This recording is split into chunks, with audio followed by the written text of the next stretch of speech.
Welcome back, Acadiana. We still have an area highlighted by the National Hurricane Center in the Gulf, and it still has about a 20% chance of forming over the next 7 days. So we won't see much in the way of this disturbance until the end of this week coming up. So we could, okay, you already have a Brundo screen full, but what we know is a trough of low pressure near the southeast coast expected to move west across Florida into the Gulf. So this will likely bring us heavy rainfall for parts of Florida and the northern Gulf, as well as some slow development for this week coming up. So for us in Acadiana, we'll see some higher rain chances by the end of this week coming up, and that's primarily due to a surge of tropical moisture. This is the Euro model surge of tropical moisture that'll move into our area, so that will likely increase the rain coverage and the rainfall rates for the end of the week coming up, and we'll eventually see that tropical moisture eventually push out by not this Monday, but next Monday coming up. So we'll likely see some heavy rainfall pushing into our area for a couple of days coming up, and we'll look at those rain chances shortly here soon.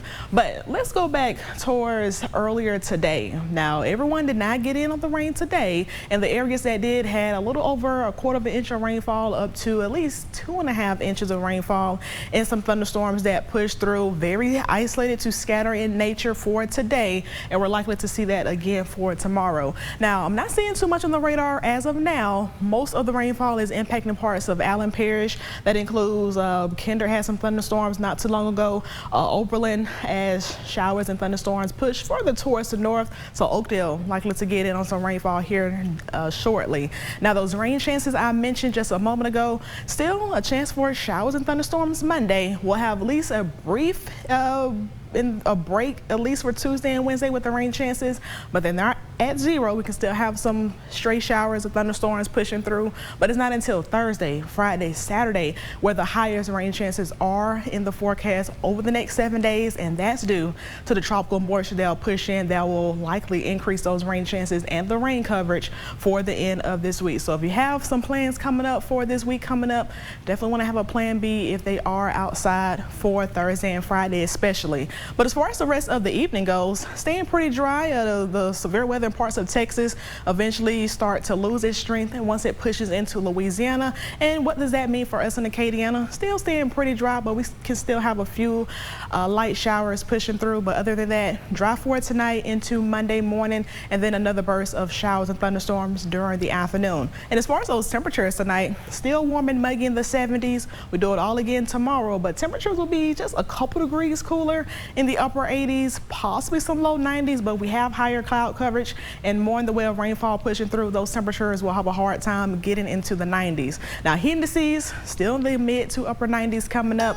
Now, Tuesday and Wednesday, temperatures are a little bit higher, closer to the mid 90s coming up, but the big story this week will be those rain chances as tropical moisture moves in. Stay tuned and we'll have a final look at the 10-day forecast later in the show.